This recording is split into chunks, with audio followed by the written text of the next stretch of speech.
तो हाई पिला माने मेंटल मोटिवेशन चैनल को आपण मानको पुणी थरे स्वागत। या पूर्व आमे कोन कोन पढिथिले जेनेटिक्स रो मने पकाओ आमे पढिथिले male haploid mechanism honey bee कथा पढा सरची। जेनिक बैलेंस मेकानिज्म रो आमे पढिथिले का ऊपरे ना ड्रोसोफिला ऊपरे। ड्रोसोफिला ऊपरे जो पढाइतिला मने पकाओ x/a रेशियो टा तुमको पढाइतिला। x/a रेशियो एटा होचे सेक्स क्रोमोसोम कथा कहैतिला और एटा होतला ऑटोजोम कथा कहैतिला। तो x/a रेशियो जदी 0.5 होतला हमें ता कोन कहतले मेल कहतले। x/a जदी तमरो 1 हेई होला ताने ताको हमें कोन कहतले फीमेल कहतले। जदी 0.5 रु 1 भितरे रहुतला ताने ताको हमें कोन कहतले ना मने पकाओ ताको हमें कहतले ना सेटा नाइदर मेल और नॉर फीमेल बा ताको कहतला इंटरसेक्स कहतला। मने पड़तु इंटरसेक्स या पूर्व वीडियो टा एटा सब डिटेल्स मु कहतली हैला। तापरे जदी 0.5 रु कम रहिला ता माने लेस देन 0.5 जदी रहिला धरा जाऊ 0.33 मु धरा जाऊ एठी करली 0.33 ताने सेटा कोन कहबा सुपर मेल ता कोन कहबा सुपर मेल। जदी 1 रु ऊपर को रहिला मोर देन 1 हैला ताने ग्रेटर देन 1 रहिला ताने ताको हमें कोन कहतले सुपर फीमेल। सुपर फीमेल एतिके हमें पढिथिले जेनिक बैलेंस मेकानिज्म रो। एतिके सरला परे आजि का क्लास रे हमें कोन कोन पढिबा ना मन रखो आज हमें पढिबा sex linked disease in human. Sex linked disease ताने हेडिंग दे दवा sex linked disease. Sex linked disease disease in human. तो sex linked disease in human रो कोन कोन हमें डिटेल्स पढ़ते पाइबा देखो। ए सेक्स लिंक्ड डिजीज टा कोन ता माने सेक्स द्वारा जो जो डिजीज क्रिएट होबो बा जो जो रोग नारा गुडा को तयारी हुए ताको हमें कोन कहबा सेक्स लिंक्ड डिजीज। ताने मु लिखि पारिबना डेफिनेशन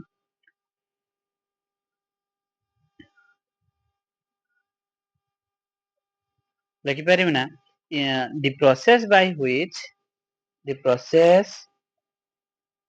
बाय व्हिच जो प्रोसेस से by which sex linked gene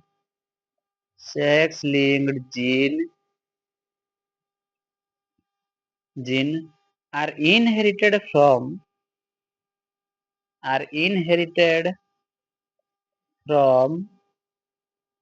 parent to offspring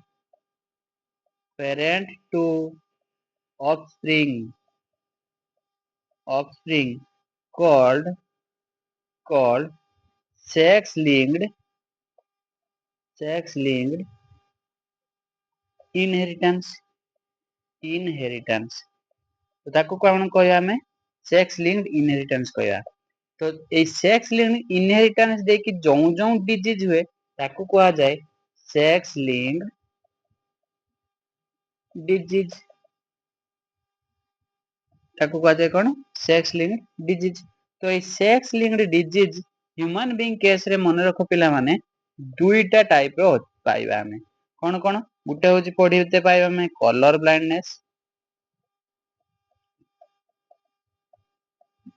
blindness. Second row हमें पढिते पाइबा हीमोफिलिया।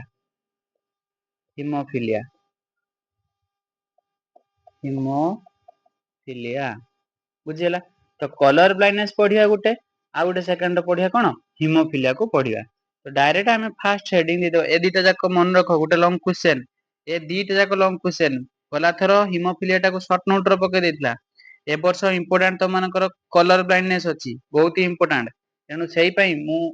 आमे बहुत एम्फासिस बा भलो से इंपोर्टेंट दे के पढुतु एटा को केटा कलर ब्लाइंडनेस टा बहुत ही इजी अछि किछि असुविधा भी नहीं आगे बुझी जिवा। कलर ब्लाइंडनेस हेडिंग दे देला ना कोन कलर ब्लाइंडनेस बुझो आगे कथा कोन काम कोन यार कलर ब्लाइंडनेस कोन दिनसटा। कलर ब्लाइंडनेस माने कोन ना जाहाकू ए कलर ब्लाइंडनेस टा डिजीज टा हेथिवो एटा सेक्स लिंक डिजीज टा आउ एटा देखा जाय मन रखो एक्स क्रोमोसोम रे देखा जाय। के क्रोमोसोम रे देखा जाय एक्स क्रोमोसोम रे देखा जाय। क्लियर समझते कोन क्रोमोसोम रे एक्स क्रोमोसोम रो वाई क्रोमोसोम रे एटा देखा जाय नाही बुझियला। जहार कलर ब्लाइंडनेस हेथिवो मन रखो सिग्नल कलर माने कोन ना मन रखो ग्रीन ग्रीन कलर आम यूज करते सिग्नल ग्रीन एंड रेड एई दीटा कलर को सी भल से डिटेक्ट कर पारिबो नाही green and red colour can not be detect ये रेड आउ ग्रीन कलर को ठीक से जानी पारिबो नाही तमମାନଙ୍କ ଭିତରେ ଆମେ ନର୍ମାଲ ହ୍ୟୁମାନ ବିଂ କେସ ର ବି ମନେ ରଖ ଆମେ ବି ଯୋଉ ରହିଛନ୍ତି ଆମେ ଜାଣି ପାରୁନେ ଯେ କୋଉ ପିଲାକୁ କଲର ବ୍ଲାଇଣ୍ଡନେସ ହେଇଛି କୋଉ ପିଲାକୁ ହେଇ ନାହିଁ ତମାନେ ନିଜେ ବି ଚେକ୍ କରିପାରିବ କ୍ରୋମ ର ସର୍ଚ୍ଚ କରିଦବ କଲର ବ୍ଲାଇଣ୍ଡନେସ ଗ୍ରାଫ ସର୍ଚ୍ଚ କରିଦେଲା ମାନେ ଲେଖି ଏମିତି ଗୁଲ ବା ଚାରୁ କୋଣିଆ ଏମିତି ଗ୍ରାଫ ତମମାନଙ୍କୁ 3-4ଟା ଏମିତି ଦେଇଦେବ ବା ବହୁତ ଗୁଡାକ ଗ୍ରାଫ ଦେଇଦେଇଥିବ ଆଚ୍ଛା ଗ୍ରାଫ ଯୋଉ ଦେଇଥିବ ତା ମଝିରେ ଏମିତି ଭିତରେ ରାଉଣ୍ଡ କଲର ରେ କରିକି ଏମିତିକା 2 ଲେଖା ହେଇଥିବ କୋଉଟାରେ ଏମିତି ରାଉଣ୍ଡ କରିକି ଏମିତି 3 ଲେଖା ହେଇଥିବ କୋଉଟାରେ ଏମିତି ରାଉଣ୍ଡ କରିକି ABCD ର ବୁଝିଲା କି G ଲେଖା ହେଇଥିବ G A B C D ଯାହା ବି ହଉ ବାକି ତା ସାଇଟ ର ଯୋଉ କଲର ଗୁଡାକ ରହିଲା ଏ ସାଇଟ ର ଡିଫରେଣ୍ଟ ଏମିତି କଲର ରହିଥିବ ଯାହାକୁ କଲର ବ୍ଲାଇଣ୍ଡନେସ ହେଇଥିବ ଧରାଯାଉ ତାକୁ ହେଇଛି ସେ ଏଉଠୁ ଦୁଇଟା ଆରମ୍ଭ ହେଇକି ଏଇପଟେ ଯାଇକି ଯୋଉ ସରିଛି ଏଇ ଜାଗାଟାକୁ ଠିକ ସେ ଡିଟେକ୍ଟ କରିପାରିବ ନାହିଁ ତମାନେ ନିଜେ ବି ଚେକ୍ କରିଦେଇକି ଦେଖିପାରିବ ତମ ସାଙ୍ଗମାନଙ୍କ ସହିତ ମିଶିକି ବି ଚେକ୍ କରିପାରିବ କାହିଁକି ନା ଯଦି ସେ ଜାଗାଟା ତମ ସାଙ୍ଗମାନଙ୍କୁ ଦେଖାଯାଉଛି ତମକୁ ଠିକ ସେ ଦେଖାଯାଉ ନାହିଁ ତାହେଲେ ତମମାନଙ୍କୁ ମନେ ରଖ ଏଟା ତମର କଲର ବ୍ଲାଇଣ୍ଡନେସ ଅଛି କୋଉ କଲର କୁ ନା ମନେ ରଖ ରେଡ ଆଉ ଗ୍ରୀନ କଲର ଟା ଦେଖାଯାଏ କୋଉଥିରେ କଲର ବ୍ଲାଇଣ୍ଡନେସ ରେ ବୁଝିହେଲା ଆରାମ ସେ ଜାଣି ପାରିଲ ନା ନାହିଁ ତ ୟାକୁ କୁହାଯାଏ କଣ କଲର ବ୍ଲାଇଣ୍ଡନେସ ତ ଏ କଲର ବ୍ଲାଇଣ୍ଡନେସ ଟା ଦେଖାଯାଏ କୋଉ କ୍ରୋମୋଜୋମ ରେ ଏକ୍ସ କ୍ରୋମୋଜୋମ ରେ ତାହେଲେ ଚାଲ ପୁଣି ଡିଟେଲ୍ସ ୟାର ବୁଝିବା କଣ କଥା କେମିତି କଣ ହୁଏ ତ ଦେଖ ନର୍ମାଲି ମୁଁ ତମମାନଙ୍କୁ କହୁଛି କଣ ନା ଏ କଲର ବ୍ଲାଇଣ୍ଡନେସ ର ଦେଖାଯାଏ ହଉଛି ଏକ୍ସ କ୍ରୋମୋଜୋମ ଉପରେ ସେ ଜିନ୍ ନା ହଉଛି ସି ଜିନ୍ କଲର ବ୍ଲାଇଣ୍ଡନେସ ଯେହେତୁ କଲର ବ୍ଲାଇଣ୍ଡନେସ ଫାର୍ଷ୍ଟ ଲେଟର ଆସିଲା କଣ ସି ତାକୁ କୁହାଯାଏ ସି ଜିନ୍ ବୁଝିହେଲା ସେ ଜିନ୍ ର ନାଁ କଣ ସି ଜିନ୍ ଆଚ୍ଛା ସେ ଦେଖାଯାଏ କେ କ୍ରୋମୋଜୋମ ଉପରେ ଏକ୍ସ କ୍ରୋମୋଜୋମ ଉପରେ ବୁଝ ଏବେ ବୁଝାବୁଝି ଷ୍ଟାର୍ଟ କର ତମାନେ ବୁଝ ଆରାମସେ ଏକ୍ସ ଉପରେ ଆମେ ଜାଣିଛେ ଏକ୍ସ ମାନେ କଣ ନା ନର୍ମାଲ ଫିମେଲ ତାକୁ କଣ କହିବା ଆମେ ନର୍ମାଲ ଫିମେଲ ଯଦି ମୁଁ ତମମାନଙ୍କୁ କହିମି ଏକ୍ସ ଗୋଟେ ଏକ୍ସ ତାର ଡିଫେକ୍ଟ ଅଛି ଆଉ ଗୋଟେ ଭଲ ଅଛି ତାହେଲେ ଯେଟା ଡିଫେକ୍ଟ ଅଛି ମୁଁ ତାକୁ ଲେଖିପାରିବି ନା ଏକ୍ସ ଉପରେ ସି ଯେଟା ଭଲ ଅଛି ଖାଲି ଏକ୍ସ ରହିଲା ତ ତାକୁ କୁହାଯାଏ ମନେ ରଖ କ୍ୟାରିୟର ଫିମେଲ ତାକୁ କଣ କହିବ କ୍ୟାରିୟର ଫିମେଲ ଟା ମନେ ରଖ ଯେହେତୁ ଗୋଟେ ଭଲ କ୍ରୋମୋଜୋମ ଏକ୍ସ ରହିଲା ଏକ୍ସ ଟା ଡୋମିନାଣ୍ଟ ହେଇଯିବ ଏ କ୍ୟାରିୟର ଉପରେ ତା ମାନେ ସେ ଜେନେରେସନ ଯୋଉ ଝିଅଟା ବର୍ତ୍ତମାନ ଇଏ କିଏ ଝିଅଟା ଗୋଟେ ଫିମେଲ ହବ ତ ଏ ଫିମେଲ ଟା ତାକୁ ନର୍ମାଲ ସେ ନର୍ମାଲ ରହିବ ଫିନୋଟିପିକାଲି ସେ ନର୍ମାଲ ଲେଖିଦେଇ ପାରିବି ନା ମୁଁ ଫିନୋଟିପିକାଲି ନର୍ମାଲ ये फिनोटिपिकाली नॉर्मल ରହିବ ଏଟା ତ ଉପରେ ବି ଏକ୍ସ ମାନେ କଣ ଇଏ ବି ସେଇ ନର୍ମାଲ ରହିବ ତାପରେ ନେକ୍ସଟ ଯଦି ତାର ଡିଫେକ୍ଟ ଦିଟା ଯାକ ଏକ୍ସ କ୍ରୋମୋଜୋମ ଥିବ ଏକ୍ସ ଉପରେ ସି ତାହାନେ ମୁଁ ଲେଖିପାରିବି କଲର ବ୍ଲାଇଣ୍ଡ ଫିମେଲ ବୁଝ ଆରାମ ସେ ତାକୁ କଣ କହିବା କଲର ବ୍ଲାଇଣ୍ଡ ଫିମେଲ ତେନେ ନା ତାର ଦିଟା ଯାକ ଏକ୍ସ କ୍ରୋମୋଜୋମ ପୁରା ଡିଫେକ୍ଟେଡ ହେଇଯାଇଛି ତାକୁ କଣ କହିବା କଲର ବ୍ଲାଇଣ୍ଡ ଫିମେଲ ଆଉ ସିଏ ସେଇଠି ଜାଣିପାରିବ ନାହିଁ ରେଡ କଲର କେଟା ଗ୍ରୀନ କଲର କେଟା ଠିକ ସେ ଜାଣିପାରିବ ନାହିଁ ତାପରେ ନେକ୍ସଟ ଆସ ମେଲ କତିକି ଯିବା ଏକ୍ସ ଆଉ ୱାଇ ଆମେ ଜାଣିଛେ ନର୍ମାଲ ମେଲ ତାକୁ କଣ କହିବା ନର୍ମାଲ ମେଲ ସଇଲା ତାପରେ ନେକ୍ସଟ ଏକ୍ସ ଉପରେ ସି ଆଉ ଗୋଟେ ୱାଇ ତାହେଲେ ତାକୁ କଣ କହିବା କଲର ବ୍ଲାଇଣ୍ଡ ମେଲ ତମେ କହିବ ସାର୍ କାହିଁକି ଏଠି କହିଲେଣି ଯେ କ୍ୟାରିୟର ମେଲ କାହିଁକି କୁହାହେଲାଣି ଗୋଟେ ଉପରେ ତ ଏକ୍ସ ଉପରେ ସି ଅଛି କାହିଁକି କ୍ୟାରିୟର କୁହାଗଲାନି ମନେ ରଖ ପିଲାମାନେ ଏଇଟା ଯୋଉ ୱାଇ କ୍ରୋମୋଜୋମ ଟା ନାହିଁ କି ଇଏ ଅଲୱେଜ ରିସେସିଭ ଆଉ ଏଠି ଏକ୍ସ କ୍ରୋମୋଜୋମ ଟା ସବୁବେଳେ ଡୋମିନାଣ୍ଟ ରହିବ ତେଣୁ ରିସେସିଭ ୱାଇ କ୍ରୋମୋଜୋମ ଉପରେ ଫାଷ୍ଟ କଥା କଣ ସେ ଯୋଉ କଲର ବ୍ଲାଇଣ୍ଡ ଟା ଦେଖାଯାଏ ନାହିଁ ୱାଇ ଉପରେ ଦେଖାଯାଏ ନାହିଁ ଷ୍ଟାର୍ଟିଂରୁ ମୁଁ କହିଦେଇଛି का ऊपर देखा जाए के क्रोमोसोम ऊपर देखा जाए एक्स क्रोमोसोम ऊपर देखा जाए तो जेहेतु एक्स ऊपर या तो गुटिए मात्र एक्स अछि तो एक्स ऊपर सी आसीला माने ताकू कोन कहि देबा कलर ब्लाइंड मेल क्लियर समझते जानि पालो ना नाही एतिकी मो जानिबार समस्ते जानि पारतो एबे याकू कंडीशन 1 2 3 करिक हम गुटे गुटे लेखिबा बा बुझिबा कोन दिनसे कोन कथा कंडीशन 1 एबे टेबुल गुडा को करिया हला कंडीशन 1 कंडीशन 1 कंडीशन 1 ने मु कोन करि परिमी कंडीशन 1 करिवा हमें देखिबा जे नॉर्मल फीमेल सहित आमे क्रॉस करिवा कहार क्रॉस करिवा ना गुटे कलर ब्लाइंड मेल सहित क्रॉस करिवा नॉर्मल फीमेल माने सार तो मु तो मान को ऑलरेडी कहिची नॉर्मल फीमेल तो x x colour blind mail तो एक्स ऊपर सी रहिबो आ गुटे वाई रहिबो काहे कि ना प्रीवियस ईयर जो मु कहिची एक्स ऊपर सी वाई माने कलर ब्लाइंड मेल क्लियर समझते नेक्स्ट चलो जदि मु यार गामेट काढिबी एटा टेबल करा जिवो कहितली मु जदि यार मु गामेट काढिबी ताने मु लेखि देमि ने गुटे एक्स एपटे गुटे एक्स यार जदि छुआ माने गामेट मु काढिबी ताने गुटे रो लेखि देमि एक्स ऊपर सी आ गुटे वाई बुझी होला आराम से टेबुल टा करि दवा एबे यार टेबुल टा करि दोबा टेबुल टा हे गला माने देखो एई भले तो माने टेबुल करिवो ए साइड रो एमती मेल चिन्ह गुटे दबो फीमेल चिन्ह दबो ताकि से जगह कोन हला फर्टिलाइज हला बा तापरे ऑफस्प्रिंग बाहला एठी कोन कुआइची जे नॉर्मल फीमेल सहित जदि आमे फर्टिलाइज करेबा गुटे कलर ब्लाइंड मेल को गुटे पुओ को कलर ब्लाइंड पुओ को गुटे कलर ब्लाइंड झियो सहित जदि मैरिज करेबा तांको पाखरु जो चिल्ड्रेन बा पिला माने जन्म हेबे केमिति टाइप रो जन्म हेबे एटा डिटेल्स एठी टेबुल रे बुझो बुझियला देखो कोन कोन लेखि पारि मु एठी त माने निजे कुओ एठी लेखि पारि ना मु एक्स अछि नॉर्मल एक्स सी ताने एक्स सी एक्स लेखि पारिमी एटा या सहित क्रॉस करा हला तापरे सेही एक्स सहित पुनी वाई एक्स आउ वाई सइला या काम शेष नेक्स्ट तापरे एक्स सी आ गोटे पुनी एक्स पुनी या सहित वाई रो क्रॉस करेमी एई वाई रो तेणु एक्स आ वाई कोन लक्ष्य कलो ना सर एटा गोटे होची कैरियर फीमेल एटा भी सेही सर कैरियर फीमेल काहे कि ना गुटे ऊपर एक्स सी अछि गुटे ऊपर कलर ब्लाइंडनेस माने ये डिफेक्ट अछि गुटे जिन एइट तापर देखो एटा नॉर्मल मेल एटा भी सेही नॉर्मल मेल बुझी होची ताने जदि त मानकु पचारला जे नॉर्मल फीमेल सहित गुटे कलर ब्लाइंड मेल रो जदि क्रॉस करा जाए जतिकी ऑफस्प्रिंग बाहले बा चाइल्ड बाहले से माने सब कोन हेबे ना मने रखो फिनोटिपिकली सब गुडा को नॉर्मल हेबे काहे कि ना कैरियर माने मु त मानकु कोन लेखिची या पूर्व पेज रे देखो इडगी कैरियर माने त मानकु कोन लेखितिनी कैरियर माने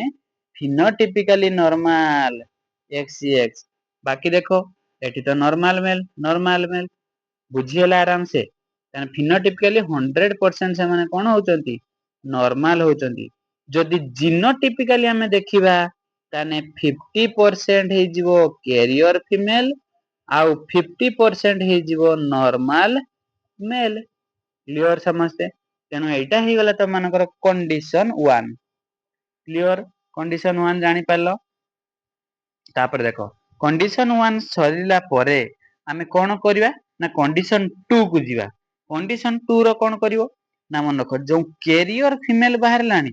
कैरियर फीमेल सहित आमे क्रॉस करिवा नॉर्मल मेल रो बुझियला चलो नेक्स्ट पेज को डेरे न करी ताहले वर्तमान मु लेखि देमी कंडीशन 2 कंडीशन 2 रो मु लेखिमी कोन कहितली त मानकू जे कैरियर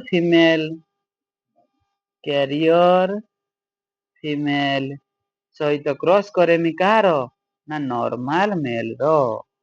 नॉर्मल मेल क्लियर तो कैरियर फीमेल को मु लेखि पारिबि ना छुआ माने कैरियर फीमेल को लिखि पारिबि ना XCX XCX नॉर्मल मेल को मु लिखि पारिबि ना X आ Y सेही भलिया सेम प्रोसेस छुआ माने करि दियो XC गुटे लिखिबो आ गुटे X लिखिबो एठी सेही भलिया लिखिबो कोन X आ गुटे Y गामेट कर देलो गामेट कर साला पर कोन कहितली टेबल करिवो टेबल सेही भलिया नॉर्मल टेबल गुटे कर दबो कर दे साला पर ताको डिवाइड एमटी कर दियो मेल फीमेल सिंबल दैते केबे भी भूलिबो नै एग्जाम रो भी भूल हे जिवो नै देखो एबे टेबल टाको दिबा XC सहित X ताने मु लिखि देमी XCX पुणी XC सहित Y XC सहित Y काम XCY नेक्स्ट तापरे X सहित पुणी एठी X माने XX आउ XY बुझियला XY एबे पुणी नेमिंग दे देबा XCX माने कैरियर कैरियर फीमेल एटा होची नॉर्मल नॉर्मल फीमेल आ एटा हे गला colour blind male colour blind male आ एटा हेला नॉर्मल मेल तो एठी तो माने कोन लक्ष्य कलो ना जदि आमे गुटे कैरियर फीमेल सहित क्रॉस करचे नॉर्मल मेल रो ताने आमे पाइबा 50% जो मेल जन्म हबो कलर ब्लाइंड हबो आउ 50% मेल जो हबो एटा एगुडा को 50% हेबो तुम्हारा नॉर्मल मेल आउ जो फीमेल जन्म हेबे फीमेल गुडा को एठी भी फीमेल एटा भी फीमेल तो एमाने फिनोटिपिकली सब नॉर्मल हेबे आ गुटिए मात्र कैरियर रहइबो फिनोटिपिकल नॉर्मल आ जीनोटाइपिकल जदि देखिबा ताने 50% कैरियर आउ 50% सेही भलिया नॉर्मल क्लियर समझते जानि पारलो कंडीशन 2 रो कोन हेयला चलो नेक्स्ट जीवा एबे कंडीशन 3 टन कंडीशन 3 हेडिंग दे दवा कंडीशन 3 कंडीशन 3 हैला तो कंडीशन 3 रे वर्तमान लिखिबा कोन ना कलर ब्लाइंड फीमेल सहित नॉर्मल मेल गोटे नुआ टाइप एटा क्रॉस करो कोन लिखिमी थाने कलर ब्लाइंड फीमेल सहित क्रॉस करिवा कहार नॉर्मल मेल बुझी होची तो कंडीशन 3 रो जहा हबो कंडीशन 4 रो जहा रिजल्ट आसीबो सेटा करिवा जेमति कंडीशन 1 रे देखो एठी कहि दोची कंडीशन 1 रे जहा बाहरिला हमें ता सहित अल्टरनेटर बा मेल रो क्रॉस करेले तो से कार क्रॉस करेले कंडीशन 2 बेल को क्रॉस करेले सेही भलिया कंडीशन 3 रो कलर ब्लाइंड फीमेल सहित जहा टेबल टार बाहरिबो सेटा कंडीशन 4 को नबा देखो कर देले आराम से स्ट्रक्चर बुझी पारियो त माने हला देखो मु एठी कोन करूची colour blind female normal male तो कलर ब्लाइंड फीमेल को लिखि पारिमी XC काहे कि ना एटा कलर ब्लाइंड फीमेल अछि नॉर्मल मेल माने X आउ Y प्लेन सीधा कथा नेक्स्ट एबे याकू गामेट जतले फॉर्मेशन करिवा XC रोइबो ये भी XC काहे कि ना गामेट प्रोड्यूस हेला अलग अलग कर दियाला एठी भी सही भले जदि नॉर्मल टाको गामेट फॉर्मेशन करिया गुटे X रोइबो आ गुटे Y रोइबो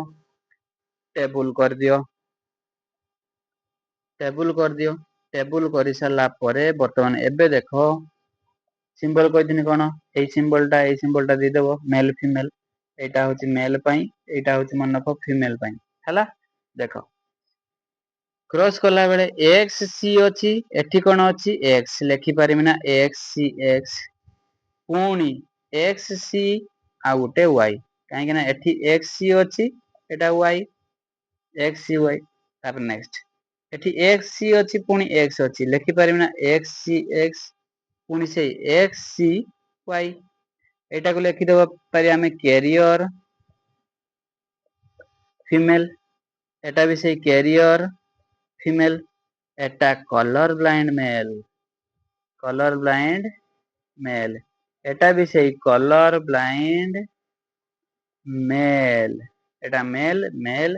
ଏଟା ହେଇଗଲା ଫିମେଲ ଫିମେଲ। ଦେଖ ଏଇଠି କଣ ହଉଛି ଲକ୍ଷ୍ୟ କଣ କଲ ନା ଯଦି କଲର ବ୍ଲାଇଣ୍ଡ ଫିମେଲ ସହିତ ଆମେ ବାହାଘର କରେଇବା ନର୍ମାଲ ମେଲ ର ତାହେଲେ ତାଙ୍କ ପାଖରୁ ଯେତିକି ବି ଅଫସ୍ପ୍ରିଙ୍ଗ ବା ଚାଇଲ୍ଡ ଜନ୍ମ ହେବେ ସମସ୍ତେ ପୁଅ ଯେତିକି ଜନ୍ମ ହେବେ ସବୁ ପୁଅ କଲର ବ୍ଲାଇଣ୍ଡ ରହିବେ। କିନ୍ତୁ ଝିଅ ଗୁଡାକ ନର୍ମାଲ ରହିବେ ତାମାନେ କ୍ୟାରିୟର ରହିବେ। ସେ ପିଢିରେ ଜଣା ପଡିବେ ନାହିଁ। ତେଣୁ ଏଇଠୁ ତ ମାନେ କଣ କନଫର୍ମ ହେଇଗଲ ନା 100% ମେଲ ଆର୍ କଲର ବ୍ଲାଇଣ୍ଡ। ଏଠି କଣ 100% ଫିମେଲ ଆର୍ କଣ କ୍ୟାରିୟର ବା ଫିନୋଟିପିକାଲି ନର୍ମାଲ। ଏବେ ଆସ ଲାଷ୍ଟ ଦେଖିବା କଣ୍ଡିସନ ଫର କଣ କହିଥିଲି କଣ୍ଡିସନ ଫର ଯାହା ରେଜଲ୍ଟ ଆସିବ ତା ସହିତ ଆମେ ସେଇଟା କ୍ରସ କରିବା। କଣ ରେଜଲ୍ଟ ଆସିଲା ଏଇ କ୍ୟାରିୟର ଫିମେଲ ଆସିଲା କଲର ବ୍ଲାଇଣ୍ଡ ମେଲ ଆସିଲା। ତ କ୍ୟାରିୟର ଫିମେଲ ସହିତ କଲର ବ୍ଲାଇଣ୍ଡ ମେଲ ର କ୍ରସ ଟା ଏବେ କରାଯିବ ଲାଷ୍ଟ କଣ୍ଡିସନ ଫର ଲାଷ୍ଟ କଣ୍ଡିସନ। କଣ୍ଡିସନ ଫର 4 ତ କଣ୍ଡିସନ ଫର ରେ ଦେଖିବା କଣ ଆମେ ନା କଣ କହିଥିଲି କ୍ୟାରିୟର ଫିମେଲ ନାଇଁ ଟେବୁଲ ଟାକୁ ଦେଖିଦିଅ। ଏଇ ଦେଖ କ୍ୟାରିୟର ଫିମେଲ ସହିତ କଲର ବ୍ଲାଇଣ୍ଡ ମେଲ ଚାଲ ଯିବା ଏବେ କରିବା ତାନେ କ୍ୟାରିୟର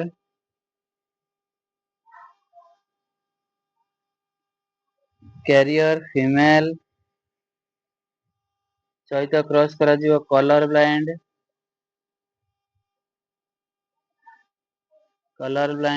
ମେଲ ବୁଝିହେଲା ଆଚ୍ଛା। କ୍ୟାରିୟର ଫିମେଲ ରହିଲା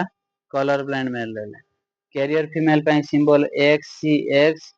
କଲର ବ୍ଲାଇଣ୍ଡ ପାଇଁ ଏକ୍ସ ସି ୱାଇ। ଗାମେଣ୍ଟ ଫର୍ମେସନ କରିଦିଅ ଜଲଦି ବେଶୀ ଟାଇମ ନବାର ନାହିଁ। ଏକ୍ସ ସି ରହିଲା ଏକ୍ସ ରହିଲା ଟେବୁଲ କରିଦବା। ଟେବୁଲ କରିଦିଅ।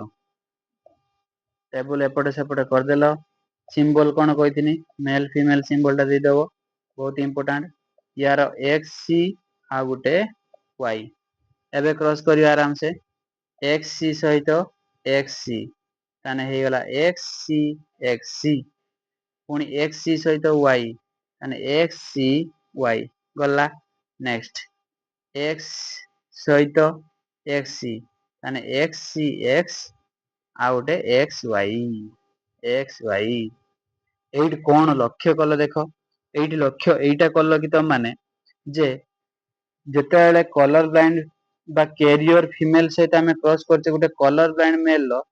କଲର ବ୍ଲାଇଣ୍ଡ ମେଲ ତ 50% ପୁଅ ହଉଛନ୍ତି କଣ ଆସିବେ କଲର ବ୍ଲାଇଣ୍ଡ ମେଲ ଆସିବେ ଆଉ 50% ପୁଅ କଣ ଆସିବେ ନର୍ମାଲ ମେଲ ଆସିବେ।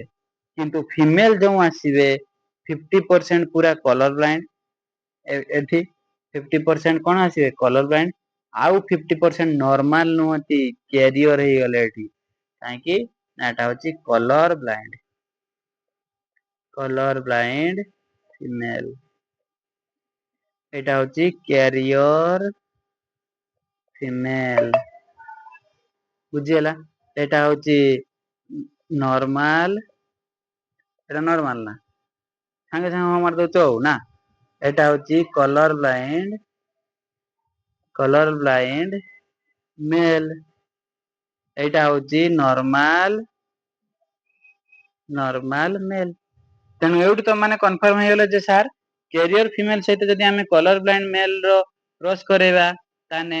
50% ହେଇଗଲା କଲର ବ୍ଲାଇଣ୍ଡ ମେଲ ଆଉ ଅଦର 50% ହେଇଗଲା ନର୍ମାଲ ମେଲ। ଆଉ ଏପଟେ ହେଇଗଲା କଣ ନା 50% ହେଇଗଲା କଲର ବ୍ଲାଇଣ୍ଡ ଫିମେଲ ଆଉ ଅଦର 50% ହେଇଗଲା କଣ କ୍ୟାରିଅର ଫିମେଲ। ତେଣୁ ତମାନେ ଜାଣିପାରୁଥିବ ଟେବୁଲ ଯୋଉ ଏଇ 4ଟା କଣ୍ଡିସନ ତମମାନଙ୍କୁ କୁହାଗଲା ଏଇ 4ଟା କଣ୍ଡିସନ ର ଫାଷ୍ଟ କଣ୍ଡିସନ ଆଉ ଥାର୍ଡ କଣ୍ଡିସନ ଟା ପ୍ରାୟତଃ ତମାନଙ୍କର ସେମ ରହୁଛି ତାମାନେ କଣ ଏଇଠି ଯାହା ବାହାରିଲା କଣ୍ଡିସନ 3 ର ଯାହା ଯାହା କ୍ରସ କରିଥିଲେ କଲର ବ୍ଲାଇଣ୍ଡ ଫିମେଲ ସହିତ କ୍ରସ କଲ କାହାର ନର୍ମାଲ ମେଲ ର କ୍ରସ କରିକି ଯାହା ଟେବୁଲ ରେ ଆସିଲା ସେଇଟାକୁ ନେଇଯିବ କେଟାକୁ କଣ୍ଡିସନ 4 କୁ ନେଇଯିବ ବୁଝିହଉଛି କଣ୍ଡିସନ 4 କୁ ଆମେ ନେଇଯାଇଥିଲୁ ସେଇଭଳିଆ କଣ୍ଡିସନ 1 ର ଯାହା ବାହାରିଥିଲା ଦେଖ କଣ୍ଡିସନ 1 ର କଣ୍ଡିସନ 1 ର କଣ ବାହାରିଥିଲା ନା ନର୍ମାଲ ଫିମେଲ ସହିତ ଆମେ କରିଥିଲେ କଣ କଲର ବ୍ଲାଇଣ୍ଡ ମେଲ ଯାହା ରେଜଲ୍ଟ ଆସିଲା ୟା ସହିତ ୟାର କ୍ରସ ଯୋଉ ଆସିଲା ଯାହା ସହିତ କ୍ରସ କରିଦେଲେ କଣ କଣ୍ଡିସନ 2 ବେଳକୁ ଦେଖ କ୍ୟାରିୟର ଫିମେଲ ସହିତ ଆମେ କ୍ରସ କଲେ କାହାର नॉर्मल मेल लो बुझेला तो कंडीशन 1 टा रिलेटेड अछि 2 सहित आ 3 टा रिलेटेड अछि 4 सहित 1 रो जहा क्रॉस करथलो रिजल्ट आसिला 2 सहित हमें क्रॉस करेगा 3 रो जहा क्रॉस करी रिजल्ट आसिला हमें ता सहित 4 रो क्रॉस करेगा बुझेला तेनु एई लॉन्ग क्वेश्चन त हमर बहुत ही इंपोर्टेंट ए वर्ष पई 2027 पई एबेटू कहि दउछ 2027 एग्जाम पई मोस्ट इंपोर्टेंट भले से पढ़ी दियो जोंडी न हैला मते कमेंट माध्यम रे जणाओ आराम से पढ़िया भलो रिजल्ट आसीओ ठीक अछि जदि तमनको ए वीडियोटा भल लागिछ आराम से बुझि पाछो ताने लाइक शेयर सब्सक्राइब करिया पई केबे भी भूलिबो नै रहली जय जगन्नाथ जय भोलेनाथ।